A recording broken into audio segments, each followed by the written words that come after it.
Hey guys, well, I got the Seahawks on my mind. Week 1 is coming up so fast. We've got real football in 2 days. We've got Packer football come Sunday. This is the Out of Breath Armstar Packer Minute, the show where I walk around the neighborhood talking about the Packers, and you watch to see if I get stung by a hornet. And I can't help myself. I've still got season predictions to do. I've still got game predictions to do. I'm not going to do that, but I can't help but talk about this matchup with the Seattle Seahawks. And we've just had the roster sort of solidify. We're seeing pretty much virtually what we're going to expect for the 2017 season, maybe with a few changes. We know that Allison cannot go on the roster until after he will not go on the roster till after he serves a suspension. But this is an exciting time, and this is where it all comes down. All the work, all the hard work of training camp, all the what I think were some fairly brilliant moves, the guys we lost, the guys we replaced, your Martellus Bennett's, your Lance Kendrickses, your Jari Evanses, your Ahmad Brooks, Devon House. Guys, we've put together a team that has the possibility of making it over that hump. We did not rest in our laurels as having made the NFC Championship with a bunch of injuries. That wasn't good enough. And I do think that this Packers team, if they can stay healthy, will have a chance to run with the big dogs. And we see that in the 2017 season. We're going to hit offenses that are as good, if not better, than Tom Brady's led Patriots during the regular season, including the Pittsburgh Steelers, including the Atlanta Falcons, and I think, for my money, those Tampa Bay Buccaneers are no one to sneeze at. But for right now, we've got to focus on the Seattle Seahawks. This is a Seahawks team that is locked and loaded. They have their issues on offense. Last time around, we were able to take Russell Wilson to task, make him uncomfortable. He threw some errant passes. He had some wide receivers tip balls. Can we do that again? Well, one of the questions for the Packers defense is, where's our pass rush going to come from? Well, now we know Clay Matthews is healthy. As of right now, we expect Nick Perry to be ready to go. And so it's time for these guys to perform. There are no excuses at this point. We've got Ahmad Brooks. I said this morning, kind of expecting on obvious passing downs for Brooks to take to the outside because rushing the passer doesn't change very much.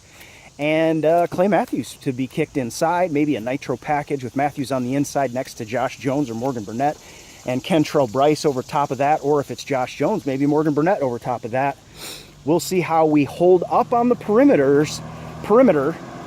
This is a Packers team that couldn't run with top wide receivers, and the Seattle Seahawks receiver core is not going to be the best by far that we run into, but I think that's an advantage for week 1. We've got some young guys out there. Devon House has not played. He played the one series week 4 and is not going to be in game shape just yet. I don't even expect him necessarily to start, although they started him in week 4, so I guess that would be the expectation.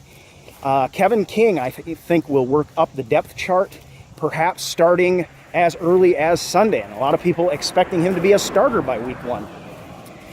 According to the depth chart right now, that is not the case, but again, this is a fluid thing.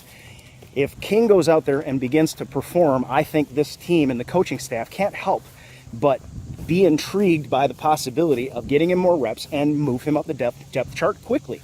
Joe Witt Jr. has said from the very beginning, if you perform, you will play. If you do not perform, you will not play. We saw in week 1 last season, it started already. I think it was Quentin Rollins that got pulled off the field and was replaced. This is a second-round draft choice, and there are no monikers that will hold you in Joe Witt Jr.'s defensive backfield if you do not perform. And so they'll find somebody who can. I think the problem last year is we just flat ran out of people. So now we've got Ladarius Gunter down the depth chart, I think where he belongs. And he showed, I think he won himself a roster spot to some extent week 4. With a sack and then an interception in back-to-back plays. He had some flash plays and really showed that he can belong on our roster, even though no one was satisfied with him as a number 1 perimeter guy. But if we find a number 1 perimeter guy in Devon House and he can man up, get tough, knock receivers off their routes. Rerouting, so important for those perimeter guys. We haven't seen a lot of that since Tramon Williams. Even Sam Shields was not a big reroute guy. He had so much speed that I think he used that to his advantage. But Kevin King will definitely have his chance. I think very soon. He's a little lighter guy, but he's taller as well. I think he looks like a taller version of Sam Shields in terms of the expected gameplay. Although it was said during training camp that King was knocking Devontae Adams off of his route, rerouting Adams. We'll see how he develops. I think it's going to take some time. But, you know, if we can play well on the perimeter, I think we've shown that the slot corner position is going to be a position from which we get a pass rush, perhaps cause some errant passes. Difficulty is the Packers team at times in the past has had some serious difficulty with mobile quarterbacks, and that is the very definition of Russell Wilson's game. Now, we were able to bottle him up last time around. Hopefully we can do the same this time. But if we can keep his receivers occupied, and I don't think they're the best group out there, Tyler Lockett, you know, hey, whatever, but nothing compared to what the Atlanta Falcons are fielding right now. Jimmy Graham, he's going to be a factor, I think. But we now have this nitro package that I think can, to some extent, limit Jimmy Graham in this game, and we really limited him last time around. So the defensive backfield, I think, is absolutely critical. I've said from the beginning, I think the play and the development of Kevin King will somewhat match our acceleration or plateau as a defense. And, of course, that assumes he can stay healthy, so we'll see about that.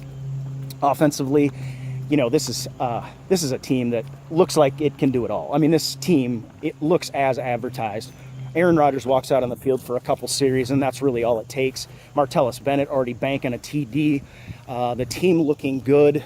They look like a devastating red zone team, both in the run, both able to run and able to throw the ball, with Martellus Bennett, Lance Kendricks, but then both of those guys now able to block in the running game, going to be a big, big benefit for the Packers. So I didn't step on the prediction line. I won't do that just yet. It's difficult to hold that line, but I am going to do so for now, and I will catch up with you again tomorrow. We'll continue to talk about this big matchup against the Seahawks. I can't believe the season is right around the corner. Totally stoked. 2 days to football, just a few days to Packer football, guys. You have a great day. We'll talk to you again tomorrow.